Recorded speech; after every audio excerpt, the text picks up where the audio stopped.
Okay, I think we can all agree for the most part that Bulma stole the show this episode of Dragon Ball Super. I think we all, for the most part, knew based off the preview and all the news that we got that this episode is going to kind of be a more slice of life episode, kind of filler feeling episode in a way where not too much is happening. This is going to be, for the next couple weeks, we're going to get episodes similar to this until we get into the next big arc. So we already knew what to expect for the most part with this episode, but I mean, it felt as though it was definitely just trying to be funny in a way, and I think it wasn't until the end of the episode where Bulma just absolutely stole the show. I mean, from the jokes of her getting bitches to hang out with Roshi, like, I knew it, Bulma. Bulma, I could see it from a mile away. You got them thoughts on deck, and I love you to death, girl. You funny as fuck. Like, she was bribing motherfuckers. She did like, honestly, the end of the episode was the best bits of the episode because Bulma just made it fucking hilarious. Because other than that, it was just kind of like, oh, Shenron's here, and it just felt really wacky, honestly. It felt as though, like, this episode, if you're not really into that type of slice of life and a little bit of comedy, you know, no seriousness or whatever,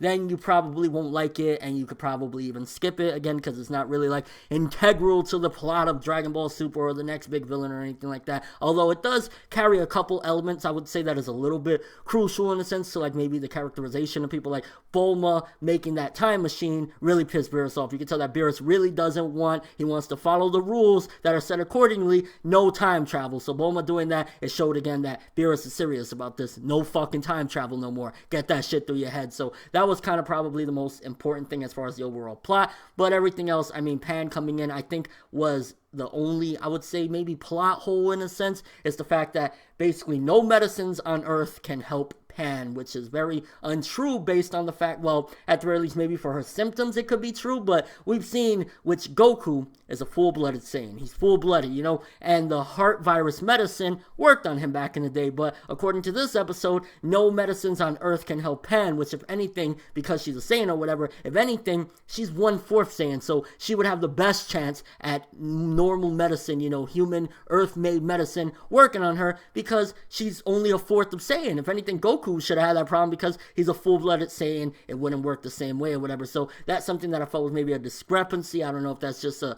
I guess, not Deus Ex Machina, but overall like a rewrite of the rules of the world of Dragon Ball, whatever, with the Saiyans and whatnot. But that's probably the only part that felt a little problematic. But other than that, this episode, again, it's like, if you don't really like this type of stuff, you know, comedy and just the calm before the storm, you could pretty much skip it. I had a couple of laughs, I would say, towards the end of the episode because of Bulma, but aside from that, yeah, not really too much for this episode, especially, again, I know I've been repeating myself over and over, but if you don't like just chill slice of life episodes, this episode's probably not going to be for you, because it just really doesn't add much to anything or whatever. But it was just kind of chill, relaxing. I think the Pan stuff shouldn't have been in there, in my opinion, because, again, it made some discrepancies regarding Saiyans and medicines working on them. But aside from that, yeah, this episode maybe an average episode, just skippable if you don't like or whatever. But let me know what you guys think. Best parts of the episode, do you think that that was kind of a plot hole regarding the whole stuff with Pan, that the medicine won't work on her, when we've seen human medicines, the, you know, heart virus medicine worked on Goku? Although, to be fair, maybe it's just that modern medicine on Earth hasn't advanced or evolved enough, because the heart medicine is what, from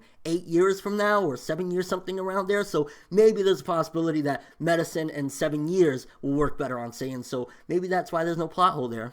Didn't think about that. But yeah, honestly, this episode just not all that much. But again, that's all I have for this one. Thanks for watching. Hope you enjoyed. I know this is a quick one, but again, really not much to say with this episode, and I don't want to drag it out if there's really not much to go into other than the fact that it was a chill episode. I'm ForneverWorld, and as always, people, have an awesome day.